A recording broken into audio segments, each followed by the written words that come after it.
안녕하십니까. 오늘은 아르헨티나 밀레이 대통령 이야기를 중심으로 방송을 진행하겠습니다. 먼저 미국 함대 철수 관련된 내용을 말씀드리겠습니다.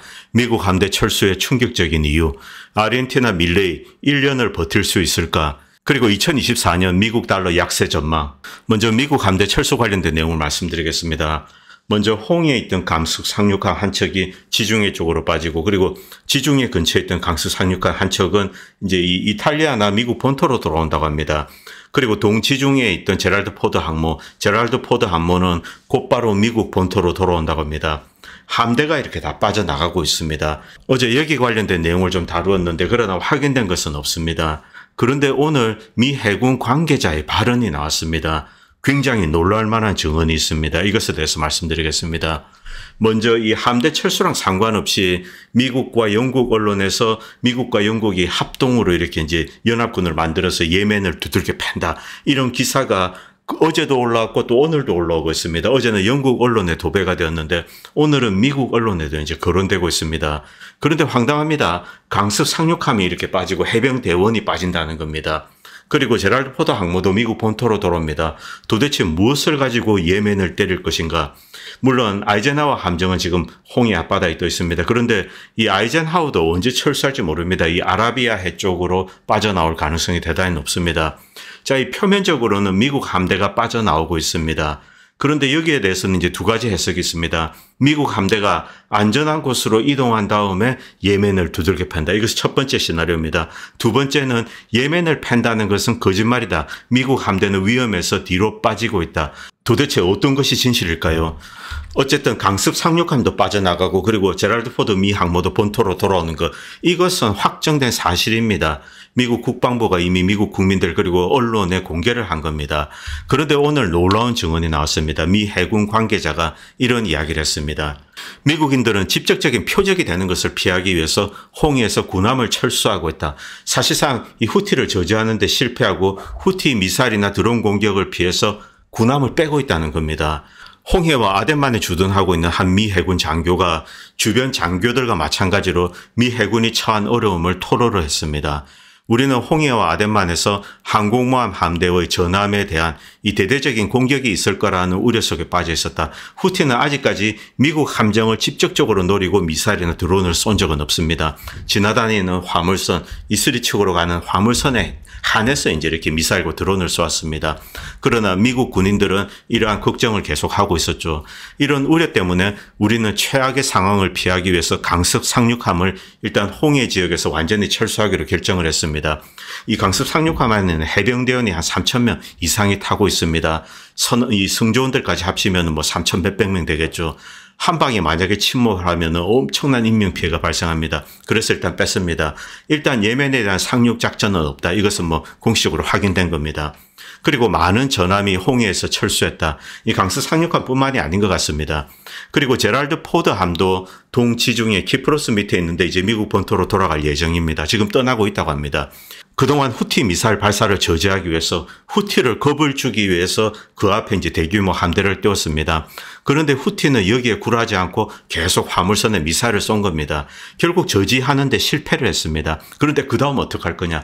만약 저들이 미 해군 쪽으로 미사일을 쏘게 된다면 우리가 당할 수 있다. 이런 생각을 하게 되는 거죠.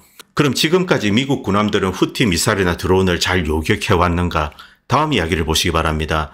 알레이버크급 구축함의 미사일 2발이 후티 미사일 3발로 이렇게 쫙 날아갔습니다. 그런데 2발을 저지하지 못했다고 합니다. 한 발은 맞추고 한 발은 놓치고 나머지 후티 미사일 2발은 목표물을 향해서 이제 쭉 날아간 거죠.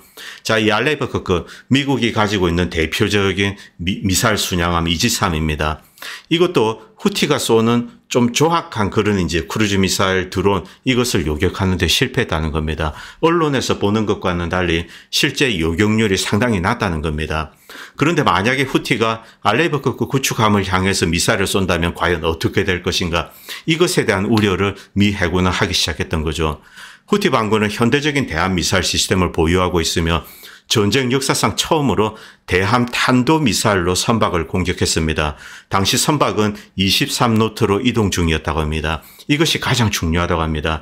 미국 군함들은 한 곳에 머무르지 않는다고 합니다. 계속 움직이면서 날라올지 모르는 공격에 이렇게 대비를 하는 거죠. 그런데 이 중국에서 그동안 이제 뭐 둥펑 해가지고 자, 움직이는 항공모함도 맞출 수 있다. 이런 미사일을 개발한다고 떠들었습니다. 여기에 대해서 미국 언론이나 한국 언론은 비웃었습니다. 저도 처음에 언론이 비웃으니까 같이 함께 비웃죠. 이 중공 애들이 만들어봐야 뭘 만들겠냐. 짝퉁이지. 이러고 이제 넘겼습니다. 그런데 중국제보다도 훨씬 떨어질 것으로 예상되는 이란제 이 대함 탄도미사일입니다. 자, 탄도미사일은 궤적을 이렇게 그리면서 날아갑니다. 하늘에서 움직이는 목표물을 따라가면서 때렸다는 겁니다. 이것이 굉장히 중요하다는 거죠. 물론 이번에 대함 탄도미사일을 맞은 화물선 자체는 그렇게 빠르게 이동한 것은 아닙니다. 한 23노트로 이동하지만 그러나 어쨌든 움직이는 선박에 대해서 탄도미사일이 맞췄다는 겁니다. 이 탄도미사일이 기존에 이제 크루즈, 순항미사일 형태의 대함미사일보다 무서운 이유는 탄도미사일은 이 낙하 속도가 엄청나게 빠릅니다. 종말 속도가 극초음속 미사일에 육박합니다. 마하 5에서 10 이 정도까지 된다고 합니다. 정확하게는 잘 모르겠습니다만. 그런데 이렇게 빠르게 떨어지는 것은 요격이 불가능합니다. 그런데 이게 함정을 맞췄죠. 그렇기 때문에 미국 함정이 느끼는 공포는 굉장히 컸다는 겁니다. 그리고 이런 중동 상황과 맞물려서 중국은 여러 가지 이제 자료 화면을 공개하고 있습니다. 미국을 조롱을 하는 거죠. 중국은 그동안 이제 저가의 드론, 군집 드론을 만들어서 미국의 함정들을 파괴하는 것, 이런 것에 대해서 이제 많이 연구를 하고 또 개발하고 있다고 합니다. 이 아주 좀 조악한 형태겠죠. 이란이 만들었는데 제 개인적인 생각에는 중국계 이란 것보다 이제 성능이 뛰어나지 않을까 그렇게 추정은 합니다. 정확하게는 모르겠습니다만.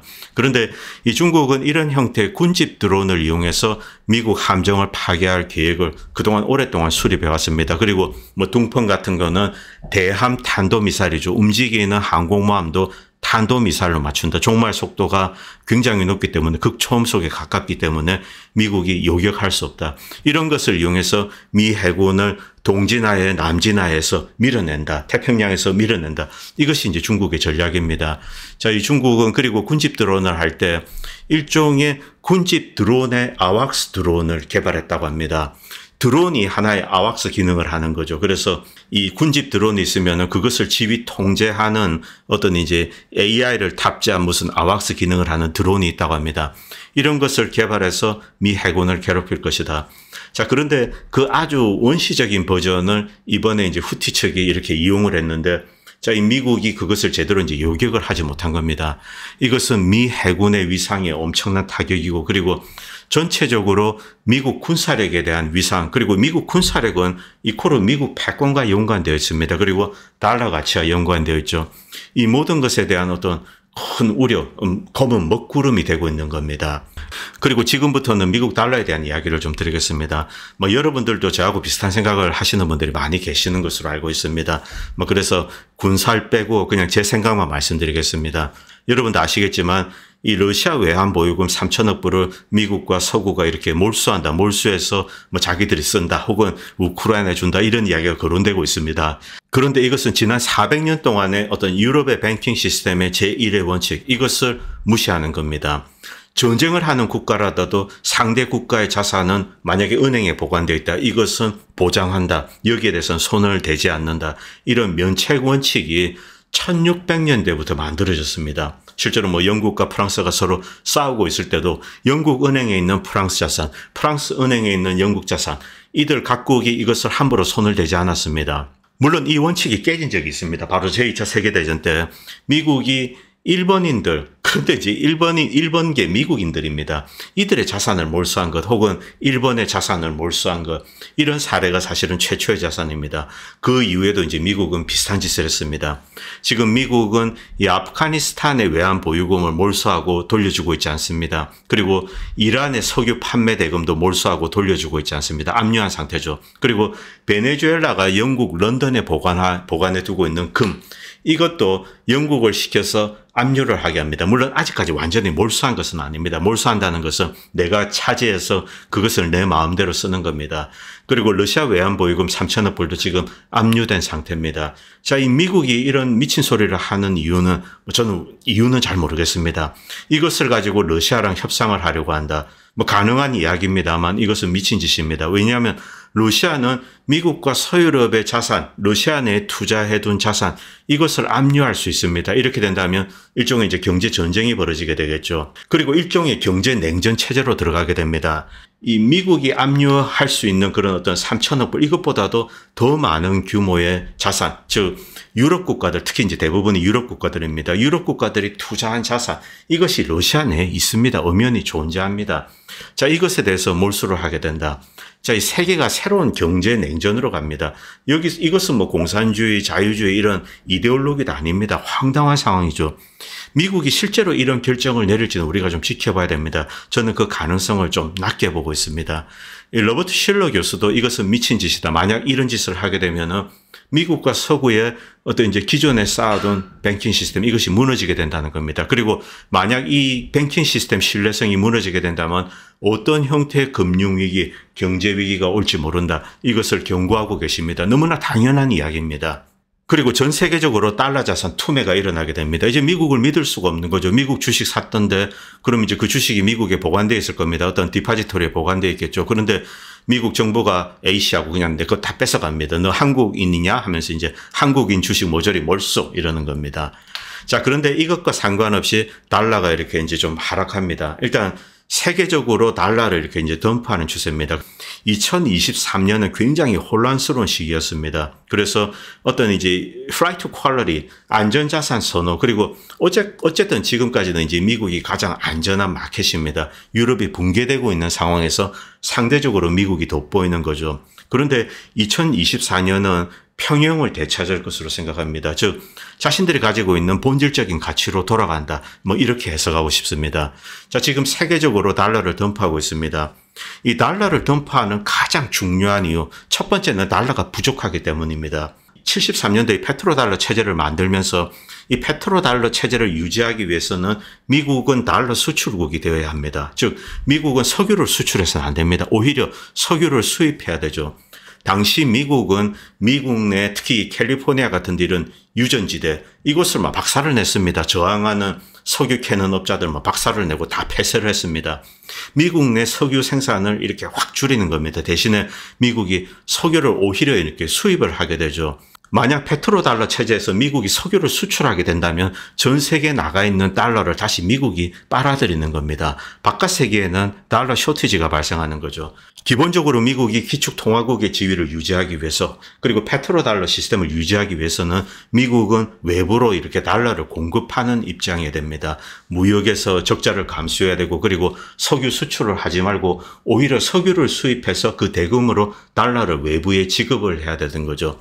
그런데 미국은 그와 같은 방식으로 이제 미국이 더 이상 이제 서스테이너블 하지 않다. 이것을 깨달았다는 겁니다. 그래서 미국의 제조업을 강화하고 수출을 하기 위해서 노력을 하고 있습니다. 그리고 석유를 캐서 팔아서 오히려 이제 달러를 벌어오는 이런 체제로 바뀌어가고 있습니다. 바로 이런 본질적인 구조 때문에 외부 세계에는 늘 달러가 부족하게 되는 겁니다. 달러가 부족해지면은 다른 대체물이 나오게 됩니다. 위안화, 엔화, 나중에 한국 경제 위상이 올라가게 되면 원화도 이제 이렇게 무역에서 이용될 수도 있습니다.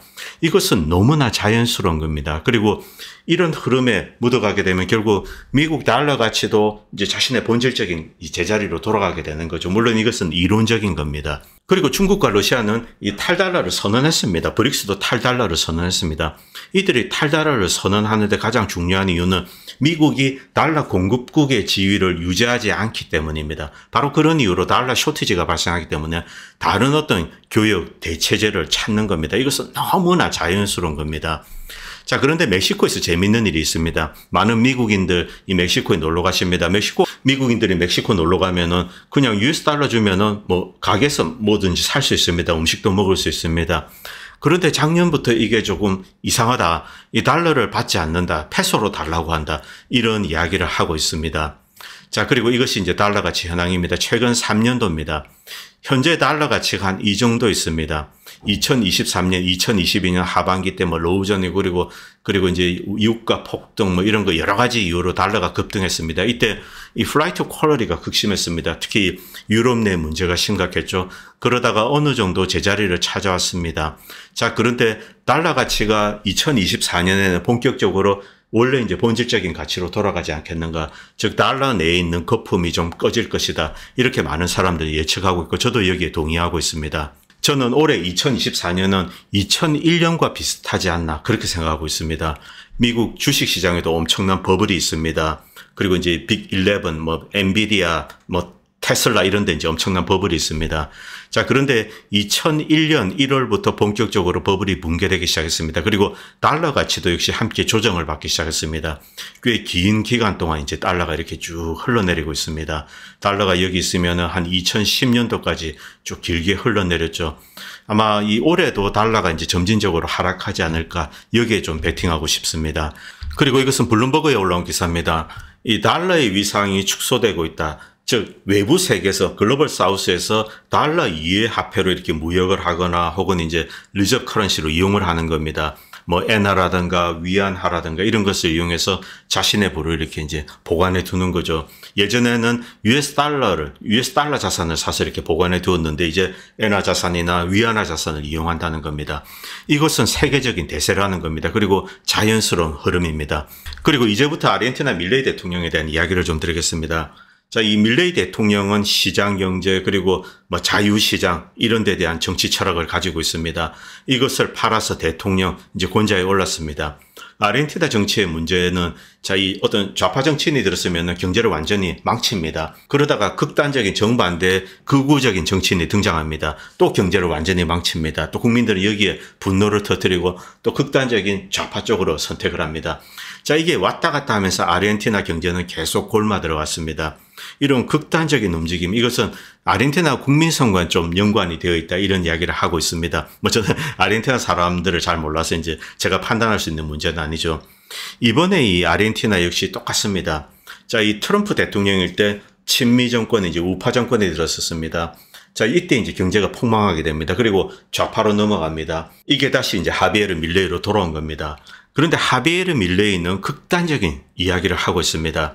국가 자체를 이렇게 이제 축소하는 것, 긴축하는 것이 아니라 아예 국가의 기능 자체를 일부는 완전히 폐쇄해버리는 겁니다. 그리고 완벽하게 시장에 맡겨버리는 거죠. 이 아르헨티나 밀레이의 사상은 아예 이제 이 무정부주의랑 그 유사하다고 보시면 됩니다. 국가라는 것이 왜 필요하냐. 그냥 자유시장에 맡기면 되지. 이런 주장을 하고 있는 거죠.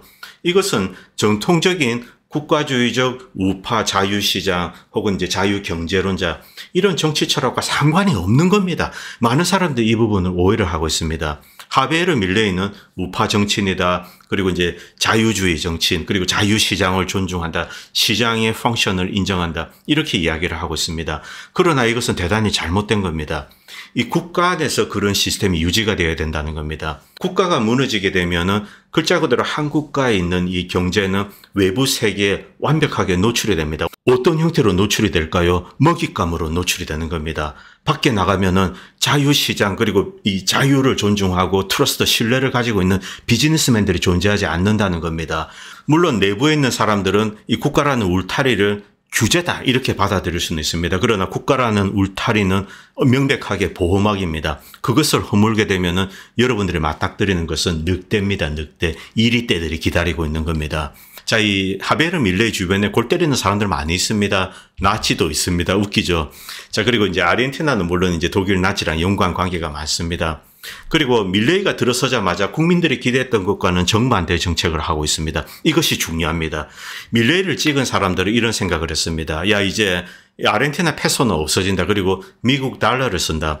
그럼 이제 이 미국이 아르헨티나를 도와서 아르헨티나 각 가정에 1,500불, 2,000불 정도 이렇게 매달 보조금을 줍니다. 자, 그래서 이제 이 아르헨티나를 빈곤에서 구출할 거다. 실제 뭐 이 우크라이나 보니까 저기도 돈을 뭐 엄청나게 퍼주는 겁니다. 뭐 1,000억 이렇게 퍼주는 거죠. 그래서 미국이 아르헨티나를 도와줄 거라고 생각을 했습니다. 그러나 미국은 철저하게 침묵을 하고 있습니다. 밀레이가 들어서자마자 일단 아르헨티나 페소를 평가 절하했습니다. 한 30에서 50% 정도 평가 절하한 것으로 알고 있습니다. 그리고 임금을 삭감하고 그리고 해고를 하겠다고 이야기하고 국영기업을 폐쇄하겠다고 이야기하고 또 민영화하고 외국에다 팔겠다고 합니다. 그리고 공무원을 대폭 감원하겠다. 물론 자유주의 경제학 그리고 시장주의에 근거한 경제학적 관점에서는 국가 병을 이런 식으로 치료하는 것, 그것에 대해서는 저는 반대하지 않습니다. 그런데 밀레이가 하고 있는 것은 국가 자체를 완전히 허물어 내리는 겁니다. 그 다음에 대한 어떠한 조치도 취하지 않는 거죠. 글자 그대로 미국의 아르헨티나 자체를 완전히 팔아대는 겁니다. 그리고 밀레이 정부 관료들은 지금 이런 이야기를 하고 있습니다. 너희들 지금까지 3끼 먹었지 이제부터 2끼 먹어 혹은 1끼 먹어. 허리띠를 졸라매라는 겁니다. 이런 식으로 이제 표현을 하는 거죠. 이것은 밀레이에게 표를 던졌던 사람들이 생각했던 것과는 다르다는 겁니다. 밀레이에게 표를 던진 사람들은 밀레이가 가지고 있는 어떤 이제 자유주의 경제학적인 원칙에 의해서 그에게 표를 던진 것이 아니라는 겁니다. 자, 왜 그에게 표를 던졌을까? 미국이 도와줄 줄 알았다는 겁니다. 가구가 있으면은 미국이 이제 본격적으로 아르헨티나 정부를 또 앉는 겁니다. 그리고 각 가구에 한 1,000불, 1,500불, 2,000불 US 달러로 팍팍 집어주는 겁니다. 그 다음에 이제 아르헨티나 경제에 썩은 환불을 도려내고 수술하고 이런 줄 알았죠. 그러나 미국은 어떠한 조치도 취하고 있지 않습니다. 자, 이것은 상식적으로 말이 되지 않습니다. 이 아르헨티나는 작은 나라가 아닙니다. 엘살바도르나 파라과이 이런 나라들은 경제 규모가 워낙 작기 때문에 US 달러를 이용해서 할 수도 있습니다. 그러나 그 안에도 심각한 문제들이 있죠. 미국은 절대로 과도한 달러를 공급하지 않습니다. 유동성을 컨트롤하는 거죠. 그렇기 때문에 이 엘살바도르나 파라과이 같은 경우는 경제 회복을 위해서 정부가 어떤 조치를 취할 수가 없습니다. 미국의 달러 공급에 전적으로 의존을 해야 되는 거죠. 미국은 자선을 하기 위해서 아르헨티나를 유혹한 것이 아닙니다. 미국은 아르헨티나를 헐값에 잡아먹기 위해서 유혹을 한 겁니다. 그런데 국민들은 전혀 다른 생각을 했던 거죠. 자, 이 부분이 굉장히 중요합니다. 정치든 전쟁이든 마찬가지입니다. 우크라이나 사람들은 미국이 우리를 책임져 줄 거다. 미국이 우리를 보호해 줄 거다. 그런 믿음을 가지고 이제 이 로우전에 뛰어들었습니다. 아르헨티나 사람들은 미국이 우리를 잘 먹고 잘 살게 해줄 거다. 우리를 굶기지 않을 거다. 이런 믿음을 가지고 이 아르헨티나를 미국에 상납을 했습니다. 아직까지 상납한 것은 아닙니다, 물론. 자, 그런데 미국은 그럴 의도가 전혀 없다는 겁니다. 제가 좀 이런 이야기해서 그랬는데 미국의 선의에 대해서 여러분들 어떤 신뢰나 확신을 갖지 마시기 바랍니다. 하비에르 밀레이는 아르헨티나를 19세기 제국주의 시대로 되돌리고 있는 겁니다. 아르헨티나 국가 기능을 완전히 해체하고 규제망을 완전히 없애는 겁니다. 아르헨티나 자산을 똥값으로 만든 다음에 아주 이제 매력적인 어떤 이제 먹잇감이 되는 거죠. 여기에 대해서 외부에 개방하는 겁니다. 미국뿐만이 아니라 전 세계에서 달려들어서 닥치는 대로 아르헨티나 자산을 인수하게 될 겁니다. 아르헨티나의 중요 자원, 광산, 그리고 이제 기업들, 국영기업들, 소셜 인프라스트럭처 이런 것을 닥치는 대로 외국 기업이 사가게 될 겁니다. 물론 달러는 유입됩니다. 이 하베르 밀레이는 이것으로 아르헨티나 경제가 재건된다 이런 믿음을 가지고 있습니다만 세상은 그렇게 간단하게 움직이는 것이 아닙니다. 아르헨티나를 19세기 제국주의 시대로 되돌리는 겁니다. 제국주의는 자유시장도 아니고 시장 경제가 아닙니다. 글자 그대로 먹잇감을 뜯어먹기 위해서 이리떼가 달려드는 것, 바로 그것이 제국주의의 정체입니다. 그의 프로젝트는 아르헨티나를 이 한 국가를 이루는 국가 시스템, 그것을 해체해버리는 겁니다. 그리고 제국주의 당극 세계의 가신으로 만드는 작업, 그리고 아르헨티나를 아르헨티나 국민들의 손에서 빼앗아 미국 월스트리트에 상납하는 과정입니다. 21세기 남미의 신식민지 프로세스는 국가를 파괴하고 경제를 파괴하고 정체성을 파괴하는 것입니다. 혹자는 밀레이를 브라질의 이제 볼소나로랑 비교합니다. 이것은 어불성설입니다. 볼소나로는 경험 있는 정치인이고 브라질의 국가 시스템에 대한 존중 그리고 브라질의 국가 정체성을 버린 적이 없습니다.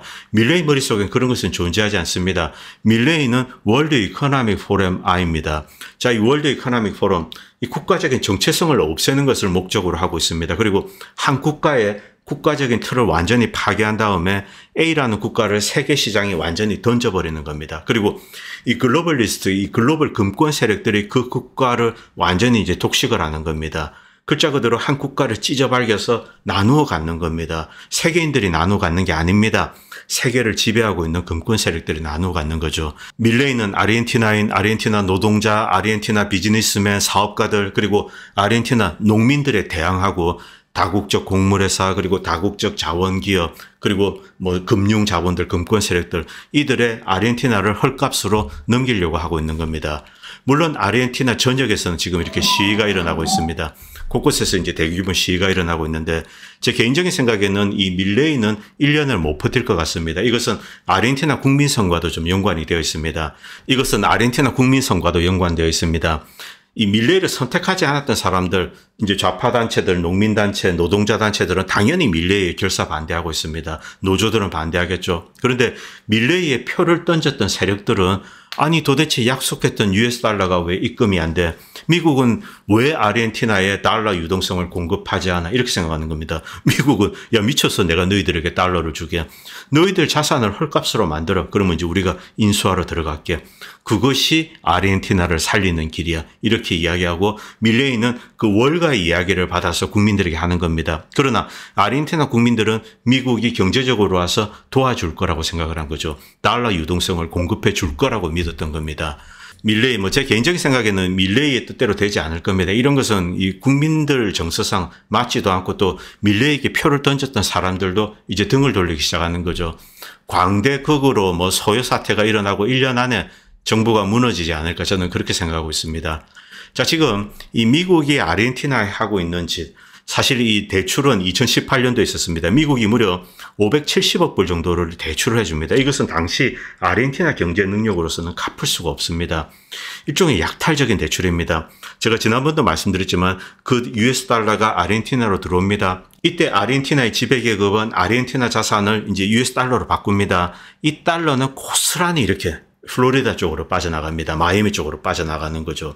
자, 엄청난 금액의 달러가 들어왔는데 그대로 부패와 혹은 어떤 자산 매각 도피죠.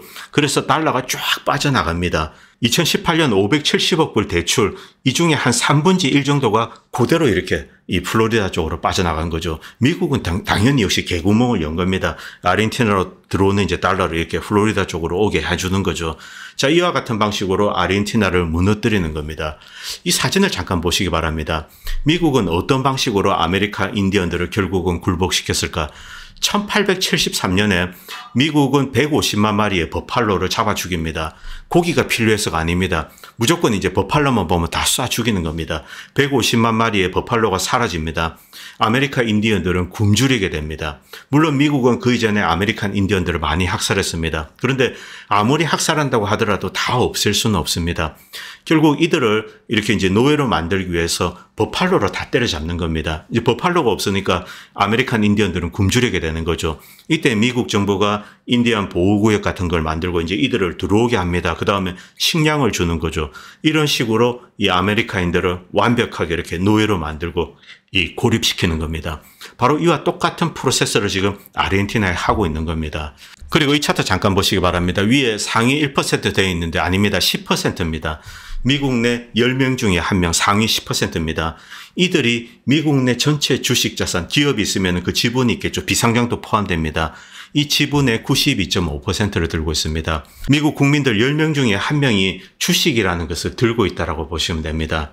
자, 이 놀라운 이야기입니다. 이 10명 중에 1명 상위 10%가 미국 전체 기업의 지분의 92.5%를 들고 있다. 2010년경, 2000년경 이때마다 한 80% 왔다 갔다 했습니다.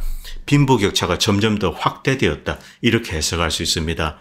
이것은 미국 내 현상이지만 제국주의, 만약에 이제 새로운 제국주의 시대가 온다. 이때 국가 간에도 이런 것이 벌어집니다.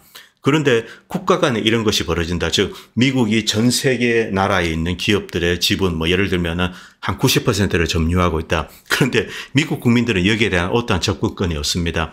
미국 내 상위 몇 %만이 그런 것을 하게 되는 거죠. 지금 세계가 움직이는 방향을 여러분들은 이제 주목해서 보실 필요가 있습니다. 자, 이 국가 내에서 빈부격차가 점점 더 이제 늘어나고 있습니다. 국가 간에도 빈부격차를 늘리기 위해서, 그리고 이것은 국가 간의 빈부격차가 아닙니다. 사실 이 세계를 지배하고 있는 룰링 엘리트는 그들에게는 국적이라는 것이 존재하지 않습니다. 자, 그들은 전 세계의 메뚜기 떼처럼 왔다 갔다 합니다. 미국인 이런 표현을 붙여서는 안 된다는 겁니다. 자유로운 어떤 상위의 룰링 클래스로서 글로벌을 지배하는 겁니다. 글자 그대로 글로벌리스트라는 이름이 딱 어울리는 겁니다. 이들 포션은 막 0.00 몇 %밖에 되지 않을 겁니다.